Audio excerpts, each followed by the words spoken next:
A'udhu billahi minash shaitanir rajim. Bismillahir rahmanir rahim. Louange à Allah, Seigneur de l'univers. Prière et bénédiction d'Allah sur le prophète Mohammed sallallahu alayhi wa sallam, sur sa pieuse famille et tous ceux qui le suivent et le suivront jusqu'au jour de la résurrection. Merci de nous retrouver une fois de plus dans le cadre de l'émission Vitrine de l'Islam. Fidèles téléspectateurs, vous l'avez sans doute remarqué, nous avons un plateau spécial ce jour avec des invités spéciaux. Vitrine de l'Islam est une émission diffusée les vendredis à partir de 16h30 et rediffusée les samedis à partir de 6h30. L'émission Vitrine de l'Islam, ce sont les rubriques habituelles, la psalmodie de Al-Qur'an, au cœur de la société et l'entretien avec les invités. Retrouvons-nous tout juste après la psalmodie de Al-Qur'an pour vous présenter nos invités spéciaux ainsi que le thème inscrit à l'ordre du jour.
ذلك بأنهم آمنوا ثم كفروا فتبع على قلوبهم فهم لا يفقهون وإذا قيل لهم تعالوا رسول الله لووا رؤوسهم ورأيتهم يصدون وهم مستكبرون وجب الشكر علينا مدى.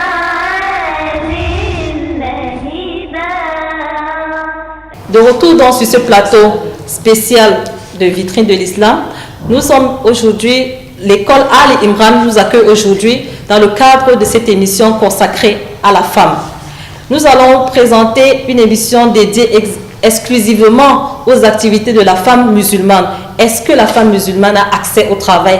Si oui, est-ce qu'il y a des conditions à remplir au préalable pour permettre à cette femme de s'épanouir dans sa vie professionnelle ainsi que dans son foyer? Quelles sont donc les limites que la femme doit observer pour pouvoir garantir une cohésion entre son foyer et son travail? Sans plus tarder, nous allons donc présenter nos différents invités. Nous allons commencer avec, à notre droite avec notre sœur. Salam alaikum wa rahmatullahi wa barakatuh. Alaikum salam wa rahmatullahi wa barakatuh. Vous êtes Hadja Zubeida, vous êtes présidente de Kawt al-Barakat. C'est bien ça, vous avez plusieurs casquettes, mais dans le cadre de cette émission aujourd'hui, vous êtes invitée en tant que présidente de Kawt al-Barakat. Merci d'avoir honoré à notre invitation, chère sœur. À ma gauche, donc, nous avons la sœur Maïmouna Tunjoya. Maïmouna, salam alaikum. Wa alaikum salam wa rahmatullahi wa barakatuh à vous et à nos téléspectateurs. Nous vous remercions d'avoir répondu présente à notre émission. Vous êtes là en tant que membre du club de promotion et des enseignements des sciences du Coran. C'est bien cela? Non. Ok. Nous allons donc, pour entrer dans le vif du sujet, commencer par poser une simple question à la sœur Zubeida. Nous aimerions savoir, les femmes à l'époque du prophète sallallahu alayhi wa sallam avaient-elles accès au monde du travail simplement? Bismillahirrahmanirrahim. A'udhu billahi minash shaitanir rajim. Wassalatu wassalamu ala rasulillah Muhammad sallallahu alayhi wa sallam wa ala alihi wa ashabihi. Louange à Allah, Seigneur de l'univers. Qu'Allah augmente sa grâce et sa miséricorde sur le prophète Muhammad sallallahu alayhi wa sallam et qu'il évite à sa communauté ce que le prophète Muhammad sallallahu alayhi wa sallam craint pour eux. Assalamu alaikum wa rahmatullahi wa barakatuh, une fois de plus.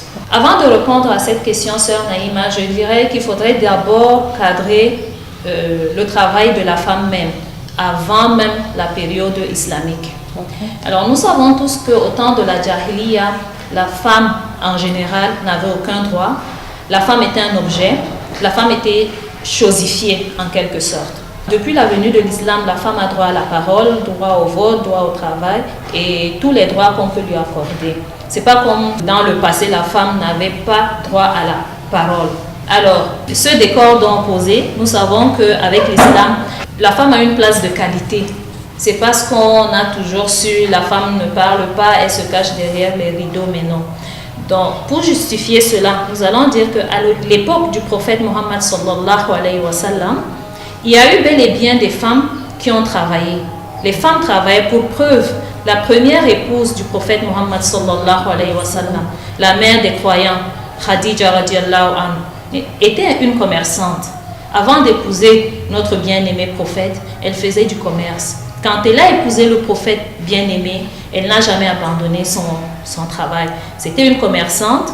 Non seulement elle était commerçante, mais elle était, si je puis dire, au jour d'aujourd'hui, on pouvait la qualifier comme chef d'entreprise parce qu'elle avait les hommes à son service. Elle avait des salariés. Ce n'était pas elle qui sortait faire son commerce, mais son commerce était guidé par des hommes qui, par retour, recevaient un salaire de sa part. Donc, nous pouvons à partir de cet instant dire que la femme musulmane a accès au travail. Il y a bel et bien d'autres exemples. Et même après, même au temps des compagnons du prophète, il y a eu des femmes qui ont travaillé. Naam, Sœur Maïmouna Tunjoya, est-ce que vous avez connu à l'époque du prophète sallallahu alayhi wa sallam des femmes qui se sont démarquées à l'instant de Khadija? Est-ce que vous avez d'autres exemples de femmes qui ont quand même exercé des métiers à l'époque du prophète sallallahu alayhi wa sallam? Alhamdulillahi Rabbil Alamin, nous rendons grâce à Allah qui nous a permis d'être là cet après-midi. Bien sûr, l'exemple de Khadija radiallahu anha, qui est la première épouse du prophète Mohammed sallallahu alayhi wa sallam, est un exemple patent, vivant, un exemple qui passe tout le temps et reste même un exemple contemporain.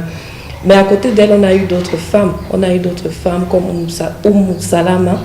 On a eu plusieurs autres femmes à l'époque du prophète sallallahu alayhi wa sallam qui se démarquaient dans plusieurs secteurs d'activité comme dans l'agriculture, dans l'artisanat, dans la médecine.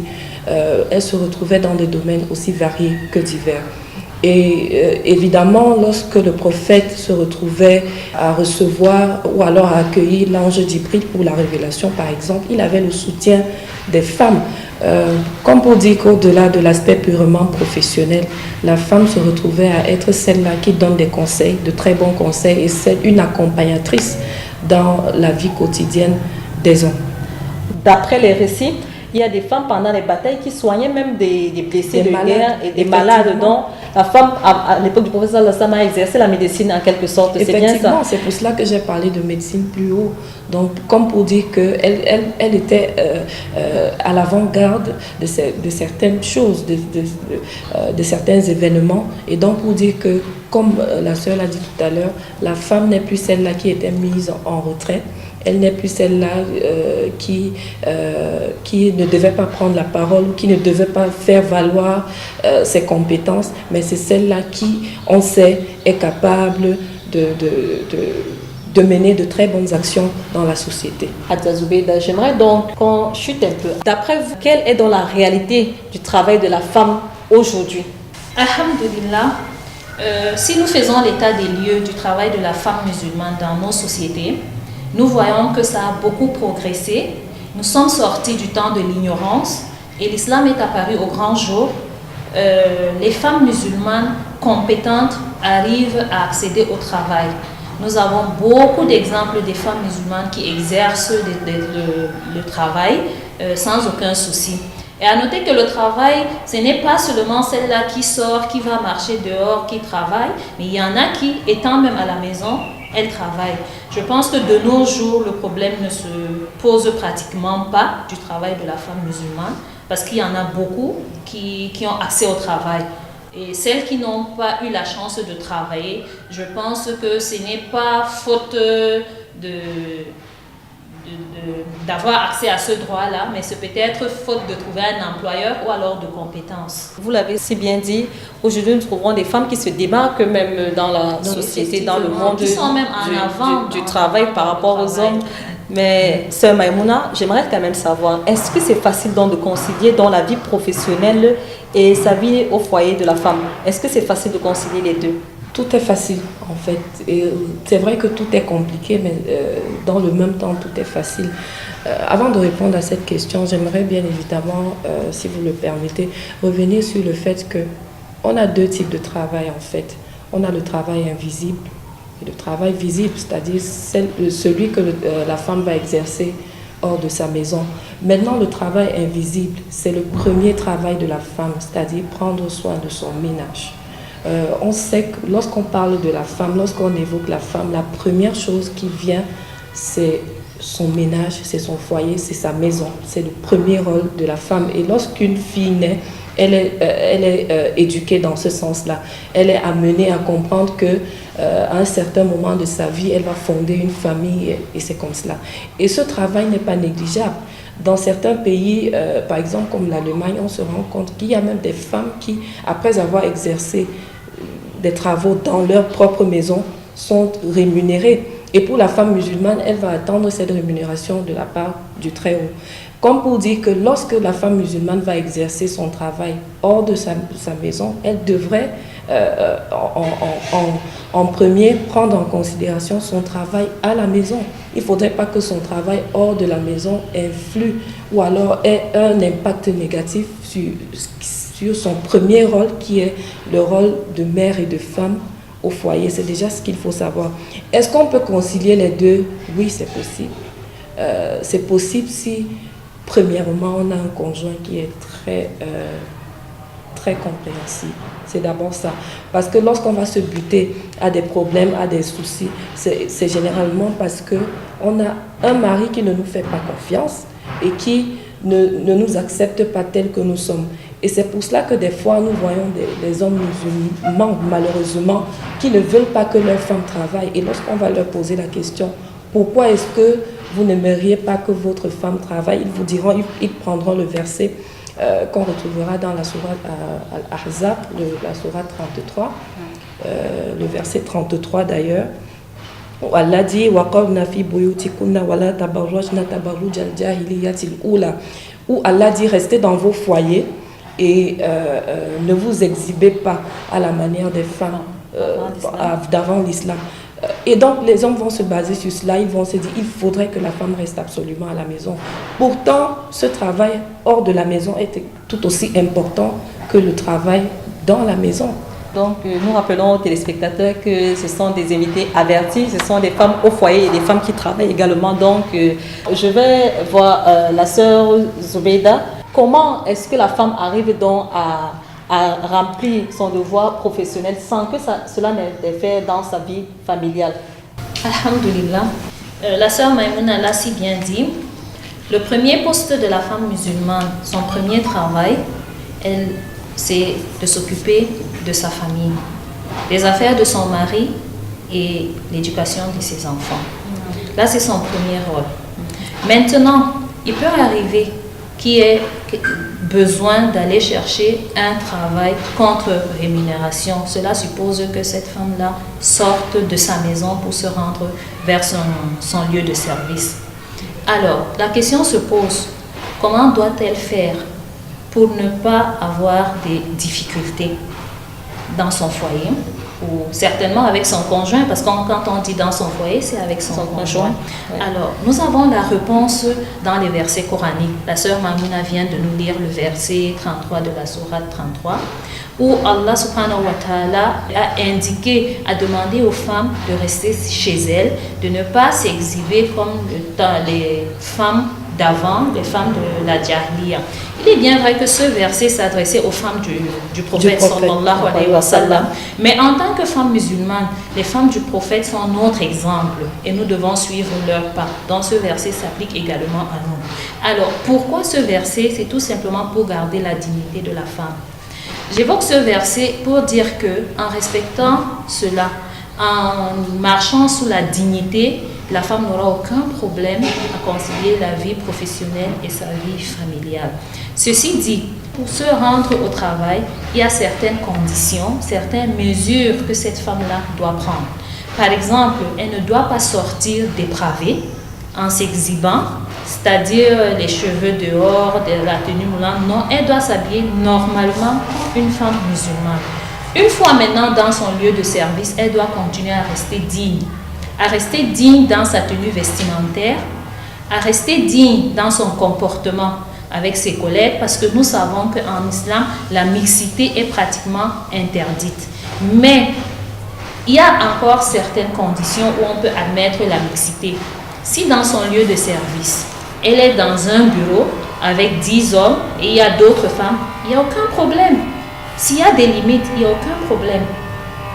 Mais là où l'interdit va interférer, c'est d'être seul dans un bureau avec son patron ou son collègue. Et je pense que c'est à partir de là que les problèmes peuvent se soulever.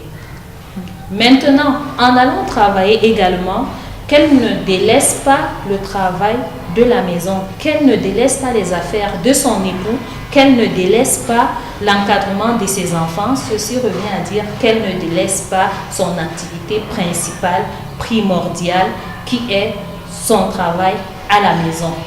Et ceci est faisable.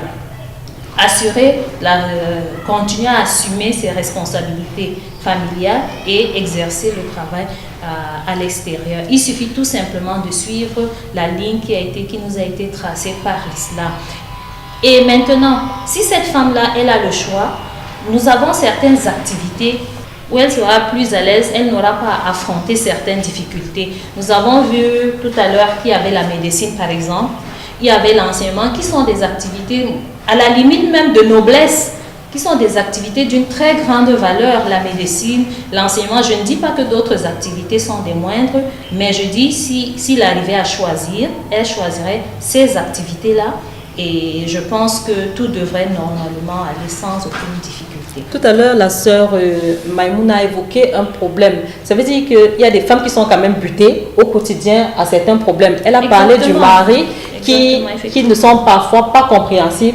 Mais à côté des époux, est-ce qu'il n'y a pas d'autres problèmes qu'on peut également rencontrer dans notre lieu de service, hormis le fait qu'il y a la mixité? À part la mixité, est-ce qu'il y a d'autres problèmes que vous pouvez évoquer généralement dans les lieux de service? Il y a beaucoup de problèmes qu'on peut relever, notamment le harcèlement. Le harcèlement peut être sexuel, moral, psychologique. La femme musulmane particulièrement peut faire face à un harcèlement physique, voire moral. C'est-à-dire quoi? On va vous demander de faire certaines choses pour exercer une pression, une quelconque pression sur vous. On va vous demander d'accomplir des tâches qui n'obéissent pas forcément à votre spiritualité, à votre religion. Et ça, c'est une atteinte à votre vie religieuse. Donc, on va voir des femmes musulmanes, par exemple, dans le cadre du journalisme. On va demander à une femme de présenter un journal télévisé sans être voilée. Alors, en ce moment, ça devient un petit peu compliqué. Et c'est pour cela que le travail de la femme musulmane doit obéir, premièrement, à certains critères, à savoir des critères qui ont été édictés et légiférés par Allah et enseignés par notre noble prophète Mohammed sallallahu alayhi wa sallam. À partir du moment où un métier ne nous permet pas de nous affirmer en tant que musulmane et de nous imposer et de faire comprendre à l'autre que voici ce que ma religion m'impose, ça devient très compliqué. Gardez la parole, Maïmounatou. J'aimerais donc savoir comment donc ces femmes réussissent donc à s'affirmer dans leur lieu de service et affirmer leur religion. Premièrement, ça passe par l'habillement. Je crois que tout à l'heure, Madame Zubaïda parlait de décence. Il faut de dignité, de décence. Premièrement, il faut s'habiller convenablement. On va très mal voir une femme musulmane qui tente à s'exhiber, que ce soit à faire voir ses cheveux ou alors à faire voir une partie intime de son corps. On sait que tout le corps de la femme est une intimité, c'est aura. Donc, si vous exposez vos cheveux, vos bras ou bien vos pieds d'une quelconque manière, là, ça fait problème. Ça veut dire que vous attirez déjà des tentations sur vous, premièrement. Et dans votre langage, il est indiqué dans le Saint-Coran que la femme doit parler aisément mais sans complaisance. Évitez de parler de manière à attirer l'attention de l'autre afin que celui dont le cœur est malade ne vous convoite pas. Si vous êtes dans votre lieu de service et vous adoptez un style une façon de parler, pour séduire, entre guillemets. Attendez-vous au harcèlement. Oui, donc pour dire qu'il faut que la femme musulmane soit discrète, mais ferme dans sa façon de faire.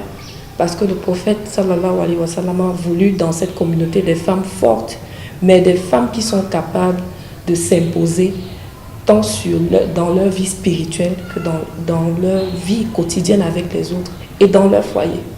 Alhamdulillah, nous allons donc marquer une petite pause pour la rubrique au cœur de la société.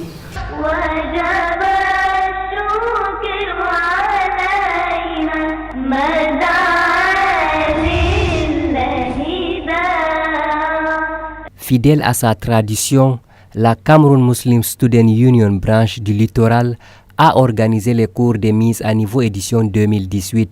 C'était au collège polyvalent islamique de Douala et à l'école privée islamique de Bonaloka. Du 2 au 14 avril, les élèves en classe d'examen ont réussi à surmonter certaines lacunes.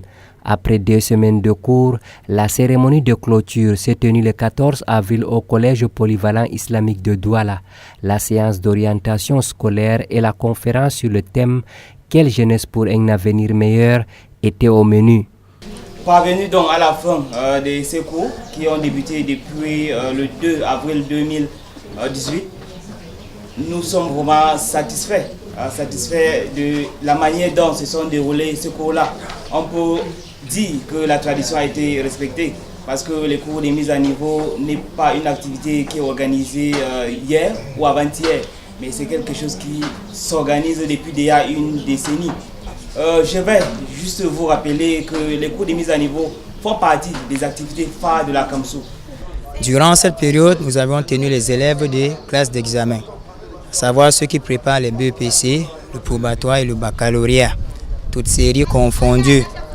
Nous avons reçu les élèves venant divers horizons. Et durant cette période, les cours se sont déroulés comme suit. Chaque jour, nous avons eu 2 cours d'une durée de 2 heures chacun, avec un cours de morale islamique. Et c'est surtout ce cours de morale islamique qui faisait la particularité de ce cours de remise à niveau. Le bilan question, on peut dire qu'on a réalisé 75% de ce qui était prévu, notamment le nombre de matières, de disciplines, de TD, de fiches de TD. Je pense que tous les TD ont été couverts par les moniteurs présents. Les 25 autres vont à l'actif des moniteurs qui ont eu quelques difficultés, notamment des empêchements. Impression générale, moi, je suis, alhamdulillah, satisfait de tout en gros. Nous-mêmes, on apprend. La remise de prix aux meilleurs élèves et les parchemins aux différents moniteurs ont permis d'encourager les efforts consentis. Je remercie l'association CAMSO pour nous avoir aidés pendant les 2 semaines pour le cours de remise à niveau. Je les remercie et je prie beaucoup pour eux, que Dieu les récompense et que Dieu fasse en sorte qu'ils continuent et que Dieu apporte le développement plus meilleur. J'admire beaucoup la CAMSO parce que grâce à eux, tout ce qu'on avait oublié, ça c'est revenu en fait. J'encourage la CAMSO, nous aussi les élèves, ce qu'on a multiplié les efforts afin d'affronter nos examens. Parce que l'examen maintenant ça a changé avec l'APC. On nous demande de faire beaucoup d'efforts. Nous remercions grandement la CAMSO de ces cours qui nous a fournis pendant les 2 semaines. Et nous prions Allah Azza wa Jal de donner à la CAMSO une meilleure récompense que le paradis. Bien que les participants ont été édifiés pendant cette période, beaucoup restait à faire pour réussir le pari. Vivement que l'édition 2019 soit la meilleure.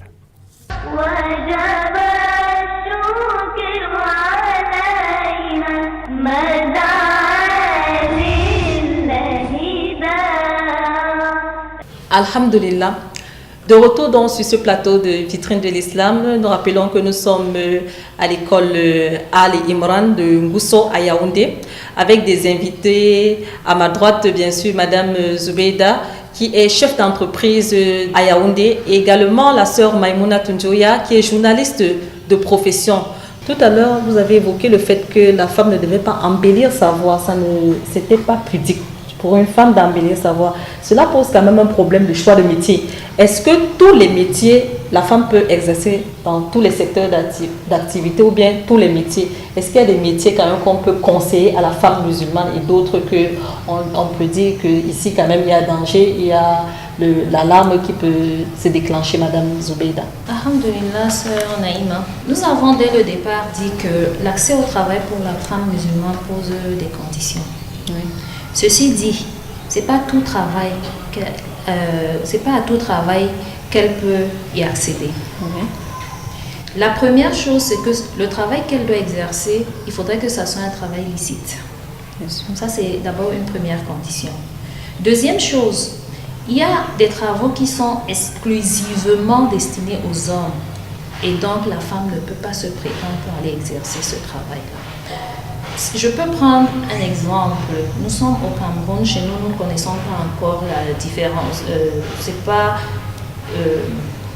comment je peux dire? Si je prends le métier de taximan, dans des pays arabes, on va voir que si un taximan, déjà les femmes, si je prends l'Arabie Saoudite, les femmes ne montent pas dans le taxi parce que c'est un homme qui conduit ce taxi-là. Alors ici, chez nous, une femme musulmane ne peut pas se permettre de conduire un taxi. Soit elle va prendre des hommes avec elle, soit alors elle va commencer à faire la différence. Je peux prendre certaines activités qui demandent beaucoup de force. C'est les hommes qui doivent le faire. Elle ne doit pas dire parce qu'elle cherche le travail, elle est dans le besoin, elle va faire ce travail-là. Ces critères-là sont des limites. Donc, l'accès au travail a des limites. Du moment où le travail est illicite, du moment où le travail est exclusivement destiné aux hommes, cette femme-là doit s'en préserver. Ça, c'est une première chose. Maintenant, si dans le travail qu'elle exerce, il y a des contraintes qui l'empêchent de pratiquer véritablement sa religion, je pense que c'est également là une limite accès à ce travail-là. Prenons l'exemple d'une femme qui travaille dans une entreprise privée, où le promoteur voudrait que cette femme qui travaille, ça soit une vendeuse, et que ça soit une attirante, une ci, une ça. Je pense que c'est déjà une limite. Pour cette femme-là, ce n'est pas parce qu'elle veut travailler qu'elle va accepter toutes sortes de travail. Il y a un choix. Vous avez demandé s'il y a maintenant des activités qu'elle doit privilégier. Bien entendu, il y a des activités qu'elle doit privilégier, ça nous l'avons dit dès le départ. Elle doit d'abord se pencher vers des activités qui vont lui permettre de bien pratiquer sa religion, des activités de noblesse. Nous avons cité la médecine, nous avons cité l'éducation, pour ne citer que cela. Maintenant, derrière ça, s'il y a d'autres activités qu'elle voudrait bien faire, le journalisme, je ne sais pas, être dans une entreprise, le secrétariat, ainsi de suite, elle peut le faire à condition que cela n'entrave pas à l'exercice et à la pratique de sa religion. Si elle travaille, on lui demande d'enlever son voile pour accéder à ce travail, je dis c'est déjà une limite, alors elle arrête ce travail-là. Et si elle exerçait déjà ce travail, on demande par exemple, si vous permettez, je veux vous prendre un exemple. Je connais une sœur, elle avait un boulot convenable, elle gagnait beaucoup d'argent, elle était bien payée, la boîte elle avait beaucoup d'avantages, mais un jour l'entreprise s'est levée à imposer une tenue vestimentaire à tous ses salariés. Quelle était cette tenue? C'était un ensemble tailleur mini-jupe, ce qui suppose que les jambes sont dehors et il n'y a pas de foulard. Et quand elle a posé son camp, on lui a dit c'est à prendre ou à laisser. Il n'y a même pas à réfléchir, ça ne se discute même pas. Ça se discute même pas. Dans ces conditions-là, même si elle est dans le besoin, elle est dans l'obligation d'abandonner ce travail-là. Et Allah Azawajal nous a garanti que quiconque abandonne un travail pour sa religion, Allah va lui donner meilleur. Et alors, je vous parle, alhamdoulilah, cette sœur-là, elle a gagné mieux, elle a obtenu un meilleur emploi. Je suis sûre qu'au jour d'aujourd'hui, elle-même, elle emploie, elle est chef d'entreprise aujourd'hui, elle a ses employés. Donc, je ne suis pas sûre qu'aujourd'hui, si son ancien employeur lui propose le double, le triple de son salaire, elle va y retourner. Donc, voilà ce qu'on peut dire par rapport à cela. La parole d'Allah exaltée est vérité. Et nous constatons donc que la femme, de par sa morphologie, ne peut pas donc exercer certains métiers, pas parce que c'est forcément interdit, mais on se dit que ce sont des métiers qui demandent beaucoup plus d'efforts, beaucoup plus de force et qu'elle n'a pas assez de force. Pas seulement parce que cette activité, comme ça demande beaucoup d'efforts, c'est uniquement les hommes qui le font, donc elle sera la seule femme parmi les hommes. Donc voilà où se trouve aussi la deuxième limite de ce genre d'activité. Et en parlant même de critères, si vous le permettez, on peut également dire que dans le choix d'un travail, il faut penser à sa religion. Ça, c'est pas trop, c'est pas être extrémiste ou alors c'est pas exagéré de vouloir servir sa religion dans son métier. Lorsqu'on va choisir un métier, on se dit, est-ce qu'à mon niveau, je propage l'islam d'une manière quelle qu'elle soit? Parce qu'en réalité, tout le monde est considéré comme un messager. Voilà, on est là en fait pour transmettre le message qu'on a reçu de notre noble prophète, sallallahu alayhi wa sallam. D'abord mettre en pratique pour nous-mêmes et aider ceux qui sont autour de nous à comprendre l'essentiel de notre religion. Si vous choisissez d'être enseignant, par exemple, c'est un noble métier. C'est dire que vous allez apprendre et puis transmettre aux autres. Et on sait bien quelle est la place de la connaissance en islam, la place de la science en islam. La recherche de la science est une obligation pour tout musulman. En ce moment-là, on va dire que le métier d'enseignant est un métier assez noble. Si on choisit d'être journaliste, il faudrait qu'à travers ce métier-là, on soit capable de servir l'islam d'une manière ou d'une autre. Ne serait-ce qu'à travers sa tenue vestimentaire, on passe un message. Ne serait-ce qu'à travers sa manière de faire, à travers sa manière de travailler, on passe un message. Donc, forcément, il faut penser à l'islam dans le choix de son travail. En quelque sorte, nous devons donc être un modèle dans notre lieu de service et partout où nous sommes modèles islamiques, bien sûr. J'aimerais savoir, qu'est-ce que vous pensez donc de la femme qui est ménagère? Est-ce que c'est un métier? Vous le considérez comme un métier ou pas? J'ai une petite anecdote. C'est une fois quand je faisais ma carte nationale d'identité, le commissaire, quand il fallait remplir au niveau de profession, j'ai dit j'étais ménagère. Et le commissaire m'a regardé, il m'a dit, c'est vrai ce que vous dites. Je lui ai dit que c'est un métier que je trouve noble. Il m'a dit, tu as raison, c'est un métier très noble, être ménagère. J'aimerais savoir, pour vous, vous pensez que être ménagère, c'est dévalorisant ou bien c'est quelque chose d'assez normal? Ou bien, qu'est-ce que vous pensez donc de la femme ménagère? Avant de répondre à cette question, je pense qu'il faudrait nous fixer les téléspectateurs. Quand vous dites femme ménagère, c'est quoi? Parce que pour certaines femmes ménagères, c'est-à-dire c'est celles-là que nous employons, qui viennent travailler chez nous, qui gardent les nounous. Bon, si je peux utiliser le terme du quartier, la bonne que nous avons chez nous, communément, c'est elle qu'on appelle ménagère. Est-ce que c'est de celle-là qu'il s'agit?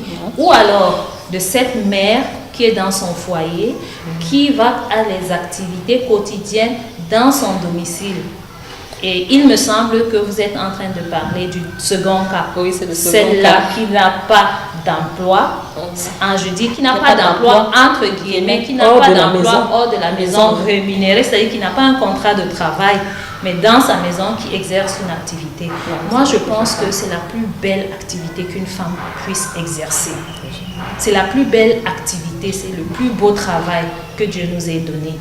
Qu'est-ce qu'il y a de plus beau que de s'occuper de son conjoint?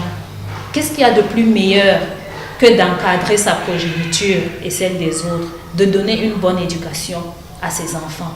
Demain, quand on dira chèque tel ou docteur tel, je pense que la maman ou le papa est le plus fier.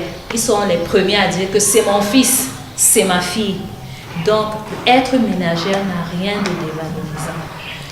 À mon humble avis, je pense que celle-là qui passe ses journées à la maison pour travailler, elle travaille beaucoup plus, beaucoup plus.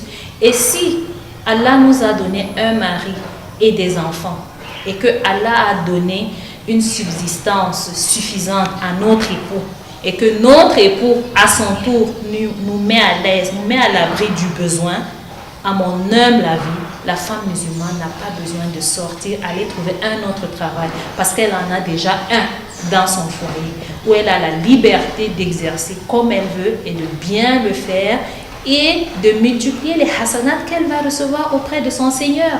Parce que c'est ce travail-là qu'elle va retrouver Yawm al-Qiyamah. Et c'est sur cela, Sœur Maïmouna nous a bien dit, c'est sur ça que nous serons interrogés. Comment avons-nous gardé les biens de notre époux? Comment avons-nous encadré nos enfants? Allah ne nous demandera jamais comment avons-nous fait le rapport du travail tel. Non. Donc pour moi, celle-là qui a ces éléments chez elle, elle n'a pas besoin de travailler maintenant. Si elle est dans le besoin financièrement, elle peut aller, mais revenir travailler, et je vous assure que c'est le plus beau travail. Pour moi, c'est le plus beau travail. Merci, fidèles téléspectateurs de Canal 2 International. Nous allons marquer une nouvelle pause au cœur de la société.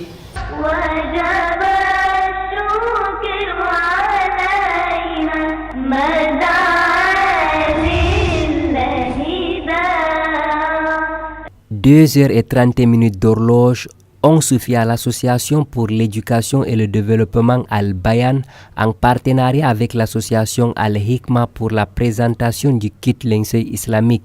Cette cérémonie qui a vu la présence de plusieurs autorités traditionnelles, religieuses et autres invités intervient dans un contexte marqué par la rareté du linceul. Alhamdulillah, donc c'est un projet qui vise d'amener l'aide dans la société qui concerne un kit linceul. C'est un kit qui est complet en cas de décès, car nous avons remarqué qu'il y a des cas de décès d'où beaucoup ne connaissent pas laver et les éléments ne sont pas réunis, que ce soit dans des prisons centrales ou dans des villes et des zones reculées.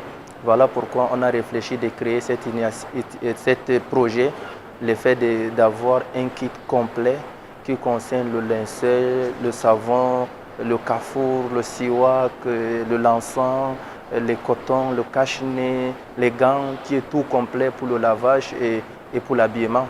Et ceci doit être à la portée de tous, pour la famille, pourquoi pas pour une mosquée, tu peux l'offrir à tout le monde.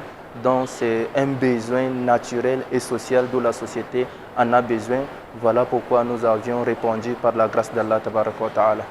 الإنسان مكرما حيا وميتا إذا قال الله تعالى ولقد كرمنا بني آدم من تكريمه أن يحيا حياة طيبة كريمة يعبد فيها الله سبحانه وتعالى ومن تكريمه أيضا بعد مماته أن يغسل ويكفن ويشيع إلى قبره والقبر روضة من رياض الجنة أو حفر النيران.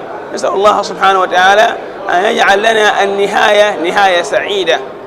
بهذه المناسبة تثقيف المسلمين عن الكفن الإسلامي أن الإنسان إذا مات ينبغي أن يحافظ عليه أن يغسل وأن يكفن وأن يصلى عليه. هذه فرض كفاية. فالأخ الذي جاء بهذه الفكرة كانت فكرة يعني مقبولة وفكرة الناس رحبوا بها كثيرا، حيث أنه قبل أن يأتي بهذا الإنتاج سعى في كثير من المحاضرات وكثيرا من المناسبات وذكر للناس أهمية هذا الكفن الإسلامي. إذن الآن هنا في دوالا نقول عندنا كفن إسلامي. Cette initiative qui vise à résoudre le problème des linceul a été bien accueillie dans la communauté musulmane. Nous remercions Allah subhanahu wa ta'ala d'avoir de pareilles choses toujours parce que c'est ce qu'il faut pour que l'islam s'avance.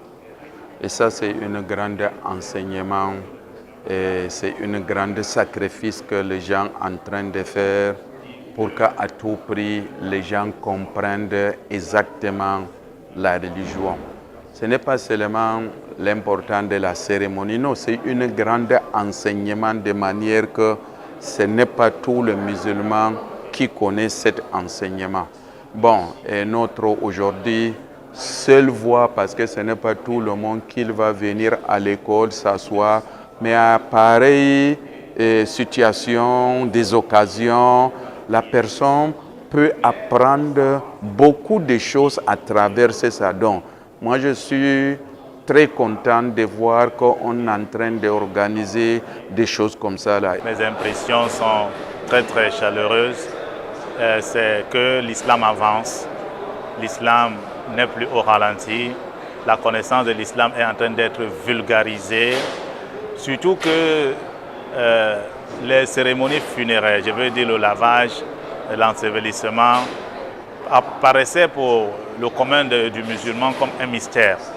Mais aujourd'hui, avec le retour de nos frères, de nos petits frères, nos savants qui sont revenus, ce savoir devient vulgaire, ce n'est plus mystifié. Parce que nous, on se disait que c'est quelque chose de particulier, de quelque chose de secret, mais nous nous rendons compte que c'est à la portée de tout musulman. C'est un savoir simple que chacun peut pratiquer là où il se trouve. Ces genres de thèmes ne sont pas souvent déballés jusqu'à ce niveau. On le parle sommairement. Les gens parlent toujours de ça sommairement parce que tout ce qui a lien avec la mort, les gens croient que c'est pour les autres. Les gens ont peur de la mort à un niveau que ils veulent le paradis, mais ils ne veulent pas mourir. Pour un total de 500 kits disponibles, 3 millions de francs CFA ont été déboursés dans la conception. 70% du financement de ce projet est soutenu par les femmes. Vivement qu'Allah récompense les initiateurs de ce projet.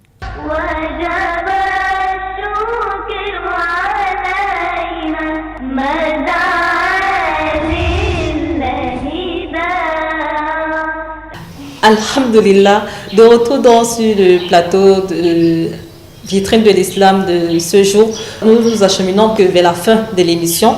Nous allons demander à nos invités, on aimerait savoir aujourd'hui, les TIC ont fait une entrée fracassante dans nos mœurs, dans nos activités. Comment donc on peut utiliser les TIC? Nous entendons beaucoup parler de l'économie numérique. Comment la femme peut-elle utiliser ces nouveaux moyens pour exercer un métier de façon noble et puis sans toutefois sortir? Comment est-ce que la femme peut profiter de ces nouveaux moyens de communication que nous offrent les TIC?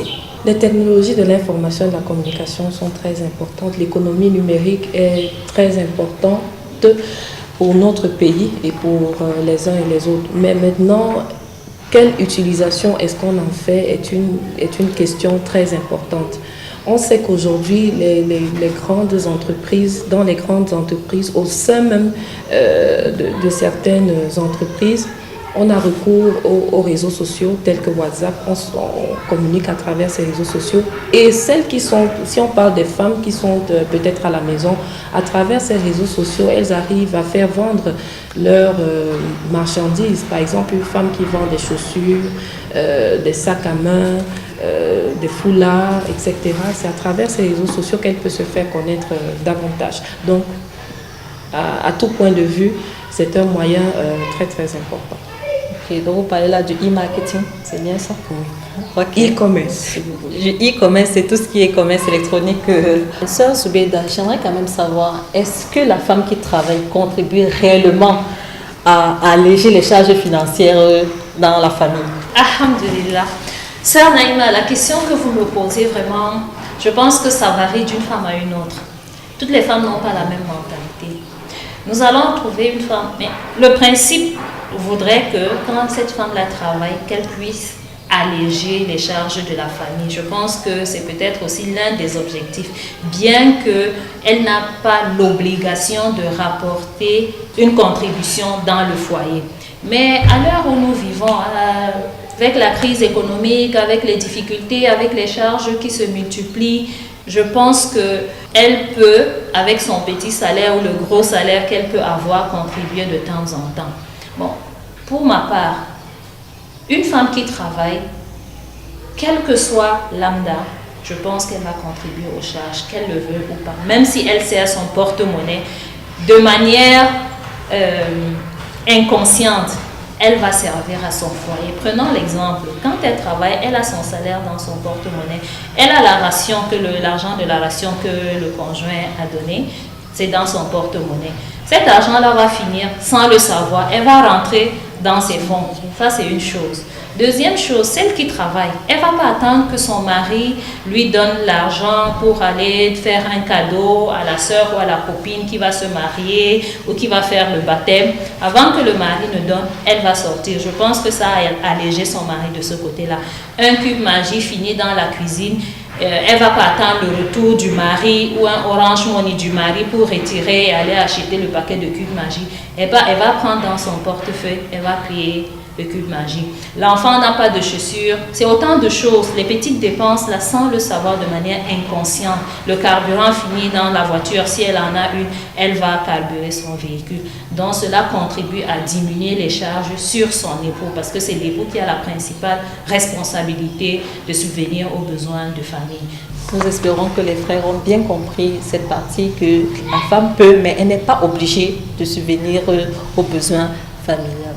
Nous allons donc remercier Hadja Zubeida qui a répondu présente à notre invitation, et nous aimerions donc avoir son mot de fin pour savoir déjà, Hadja Zubeida, nous aimerions quand même que vous nous dites en quelques lignes et brièvement c'est quoi Kautal Barakat, puisque vous êtes la promotrice, la présidente de Kautal Barakat et la promotrice également de cette école Al Imran qui nous accueille aujourd'hui dans le cadre de cette émission. Donc en quelques mots rapidement, Hadja Zubeida, est-ce que vous pouvez nous dire donc, de quoi il s'agit exactement? Merci.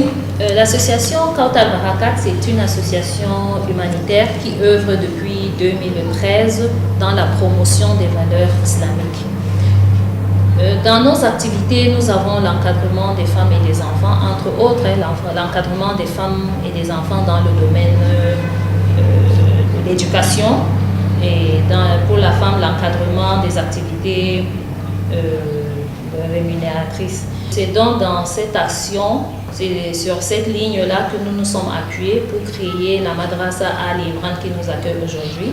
C'est un centre islamique qui dispense des cours aux enfants et aux femmes d'un certain âge, aux femmes en général, les week-ends, des cours sur le Coran, la lecture du Saint-Coran et généralement sur la morale islamique.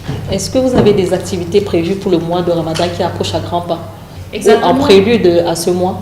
Effectivement, nous avons des activités et nous avons toujours eu des activités d'ailleurs depuis 2013. Nous avons eu à faire plusieurs activités. Et cette année? Pour cette année, nous avons donc prévu organiser le Salon international du Ramadan.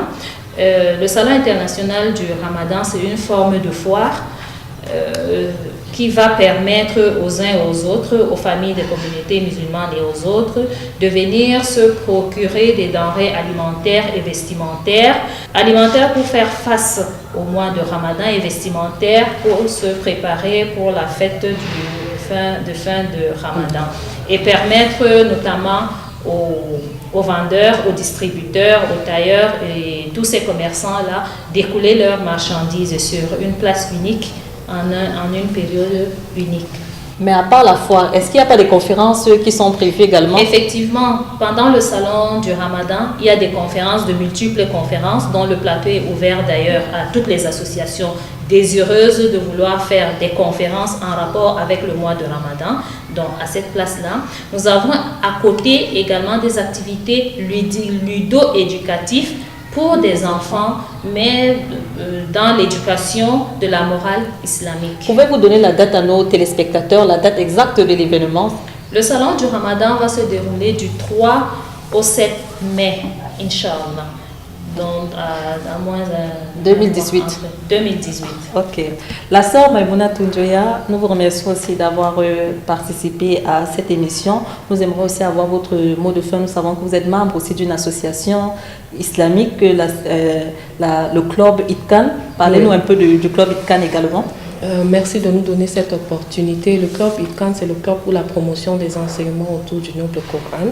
Et puisqu'on parle du mois de Ramadan, vous savez bien que le Coran a été révélé pendant le mois de Ramadan. Le Coran est descendu en entier pendant le mois de Ramadan. Et donc, quoi de plus normal de célébrer ce noble Coran? Donc, le club ITCAN, dans sa dynamique, dans son souci de promouvoir donc ce noble livre, pour le mois de Ramadan, va organiser à partir du 19 mai, Inch'Allah, une compétition de mémorisation du noble Coran qui va interpeller ou alors qui va faire intervenir une large couche sociale parce qu'on aura affaire à des taximens. C'est pas parce qu'on est taximan par exemple qu'on va pas s'adonner à la lecture du Coran. Donc il y aura une catégorie spéciale pour la lecture du Coran par les taximens et les mototaximens. Et puis on aura une catégorie pour les femmes au foyer, les femmes, les jeunes filles, etc. On aura également une catégorie pour les étudiants.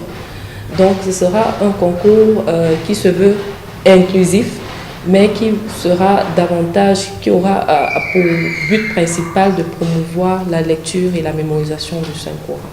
Ça va se dérouler du côté de la mosquée de la Cité Verte à Yaoundé. Merci à nos chers invités, fidèles téléspectateurs du Canal 2. C'est ici que s'achève notre émission Vitrine de l'Islam de ce jour. Nous rappelons que l'émission est diffusée les vendredis à partir de 16h30, rediffusée les samedis à partir de 6h30. Vous pouvez également nous retrouver sur la page YouTube et tous les numéros qui s'affichent au bas de l'écran si vous avez des suggestions pour l'émission. Cette émission a été préparée avec la collaboration de Calvin Tekam, Luc Vondor, sans oublier également le frère Abdelaziz Dewa et Koiranga. Nous vous remercions de votre aimable attention et on se retrouve dans les prochaines éditions, si plaît à Dieu. Inch'Allah.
مدى